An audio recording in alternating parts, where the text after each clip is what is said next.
인생을 바꿔주는 부처님의 가르침. 2500년이 넘는 시간 동안 부처님의 가르침은 수많은 사람들의 인생을 변화시켜 왔습니다. 고통과 혼란으로 가득한 세상 속에서 평화와 지혜를 찾는 이들에게 부처님의 말씀은 등불이 되어 왔습니다. 오늘은 일상에서 실천할 수 있는 부처님의 핵심 가르침들을 살펴보며 어떻게 이 지혜가 우리의 인생을 바꿀 수 있는지 함께 알아보겠습니다. 첫 번째 가르침, 지금 이 순간에 깨어있기. 어느 날 제자가 부처님께 여쭈었습니다. 스승님, 요즘 저는 항상 과거의 실수를 후회하거나 미래에 대한 불안으로 괴롭습니다. 어떻게 하면 이런 생각들에서 벗어날 수 있을까요? 부처님께서는 길가에 핀 작은 꽃을 가리키시며 말씀하셨습니다. 과거에 머물지 말고 미래를 좇지 말라. 과거는 이미 지나갔고 미래는 아직 오지 않았다. 현재의 순간에 깨어있는 자만이 평화를 얻을 수 있다. 부처님께서는 꽃을 가리키시며 계속 말씀하셨습니다. 이 꽃을 보아라. 이 꽃은 과거를 후회하거나 미래를 걱정하지 않는다. 그저 지금 이 순간 있는 그대로 피어있을 뿐이다. 너도 마찬가지다. 지금 이 순간에 온전히 깨어있을 때 비로소 진정한 평화를 경험할 수 있을 것이다. 제자가 다시 여쭈었습니다. 하지만 스승님, 현실에서는 계획도 세워야 하고 과거의 실수로부터 배워야 하지 않을까요? 부처님께서는 미소를 지으시며 대답하셨습니다. 물론이다. 내가 과거와 미래를 부정하는 것이 아니다. 과거에서 배우되 집착하지 말고 미래를 준비하되 불안해하지 말라는 것이다. 모든 것의 중심은 지금 이 순간에 있다. 부처님께서는 제자에게 실천 방법을 알려주셨습니다. 매일 10분이라도 좋으니 명상을 통해 현재 순간에 집중하는 연습을 해보아라. 호흡에 집중하고 생각이 떠오르면 판단하지 말고 그저 관찰하라. 이 연습이 쌓이면 일상에서도 현재에 깨어있는 능력이 자라날 것이다. 두 번째 가르침, 고통의 이해와 극복. 다른 날 제자가 부처님께 여쭈었습니다. 스승님, 인생에는 왜 이렇게 고통이 많은 걸까요? 어떻게 하면 이 고통에서 벗어날 수 있을까요? 부처님께서는 차를 한 모금 마시고 대답하셨습니다. 나는 사성제를 통해 고통의 본질과 그 극복 방법을 가르쳤다. 첫째, 인생에는 고통이 있다는 것을 인정하는 것이 시작이다. 부처님께서는 이어서 말씀하셨습니다. 둘째, 고통에는 원인이 있다. 대부분의 고통은 너의 집착과 욕망에서 비롯된다. 내가 원하는 것을 얻지 못하거나 원치 않는 것을 만날 때 괴로워하는 것이다. 제자는 생각에 잠겨 고개를 끄덕였습니다. 그렇군요. 제가 원하는 것을 얻지 못할 때 가장 괴로웠던 것 같습니다. 부처님께서는 계속해서 말씀하셨습니다.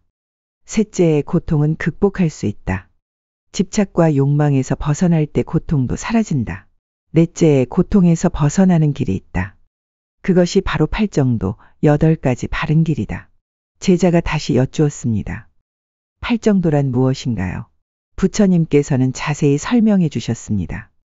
팔정도는 바른 견해, 바른 생각, 바른 말, 바른 행동, 바른 생활, 바른 노력, 바른 마음 챙김, 바른 집중의 8가지 수행법이다. 이 길을 따르면 고통에서 벗어나 깨달음에 이를 수 있다. 부처님께서는 예를 들어 설명하셨습니다. 예를 들어 정어는 진실하고 이롭고 친절한 말을 하는 것이다. 내가 하는 말이 얼마나 큰 영향을 미치는지 생각해 보아라. 한마디의 말로 누군가의 하루를, 심지어 인생을 바꿀 수도 있다. 제자는 깨달음을 얻은 듯 말했습니다. 그렇군요. 말 한마디가 정말 중요하네요. 부처님께서는 고개를 끄덕이시며 말씀하셨습니다. 그렇다. 팔정도의 모든 요소가 서로 연결되어 있고 일상에서 실천할 수 있는 것들이다. 이것이 바로 내가 너희에게 주는 실천적 지혜이다. 세 번째 가르침, 연기법. 모든 것은 연결되어 있다. 어느 날 부처님과 제자는 연못 옆에 서 있었습니다. 연못에는 연꽃이 피어 있고 물결이 잔잔하게 일렁이고 있었습니다. 부처님께서 말씀하셨습니다.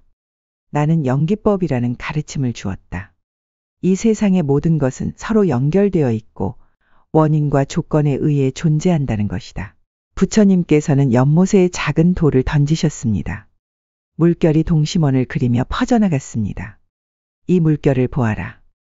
돌이 떨어진 곳에서 시작된 물결이 점점 퍼져나가 연못 전체에 영향을 미친다. 너의 행동도 마찬가지다.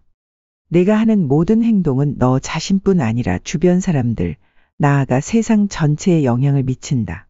제자가 깨달음을 얻은 듯 말했습니다.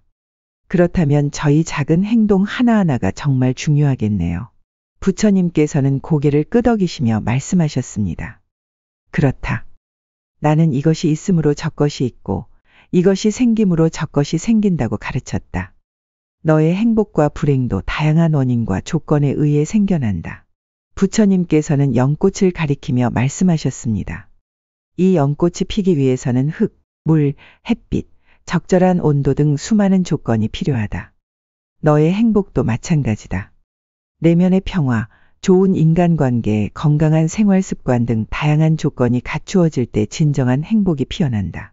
제자가 여쭈었습니다. 그렇다면 행복해지기 위해서는 그런 조건들을 만들어가야 하는군요. 부처님께서는 미소 지으시며 대답하셨습니다. 맞다.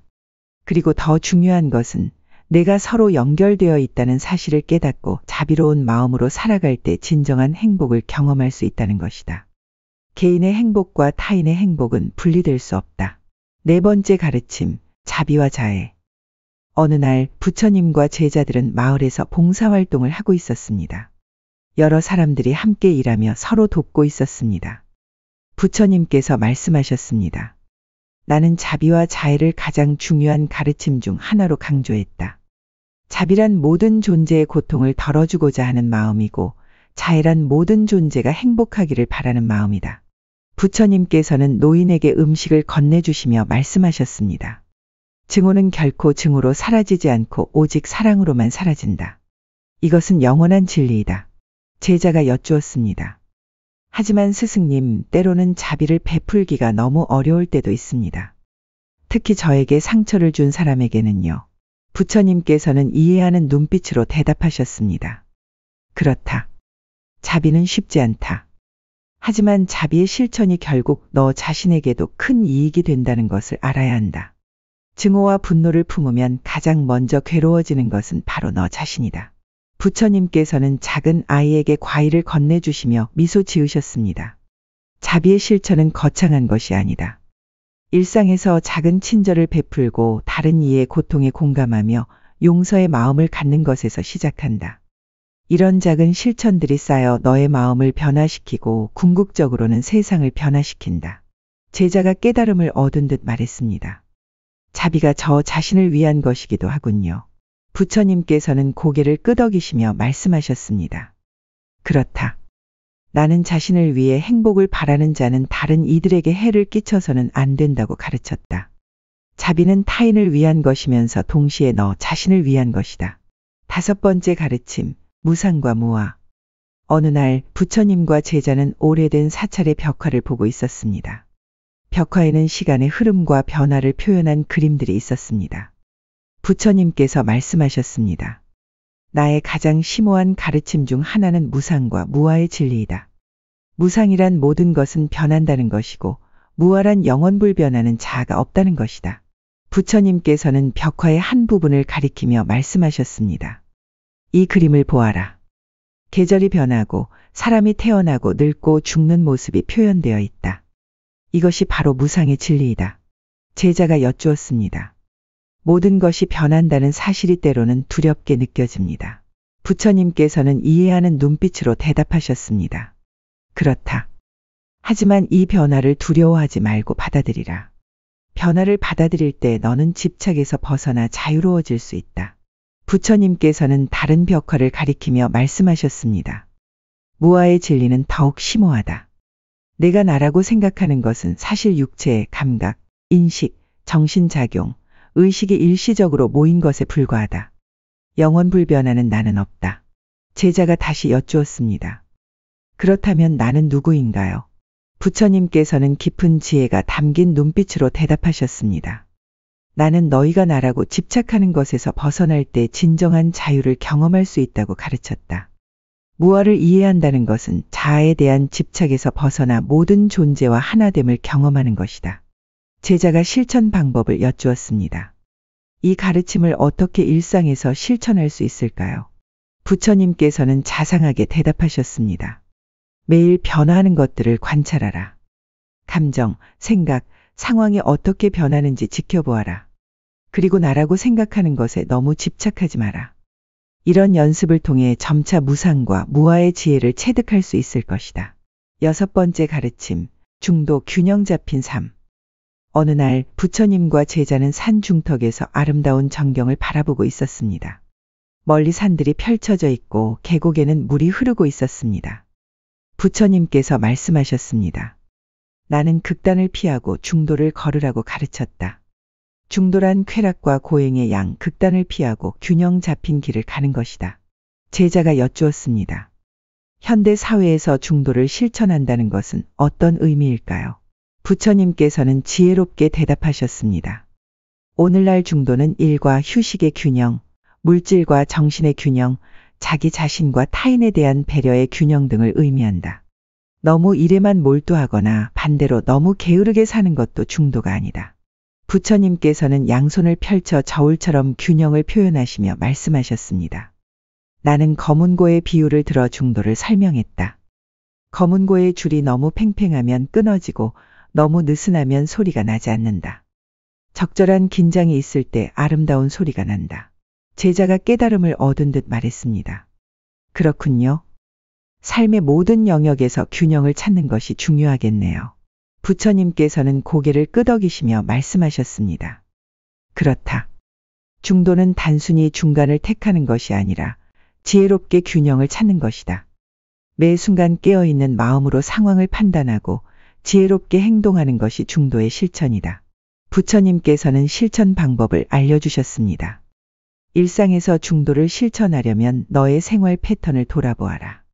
어떤 영역에서 균형이 깨져 있는지 살펴보고 조금씩 조정해 나가는 것이 중요하다. 실천의 중요성.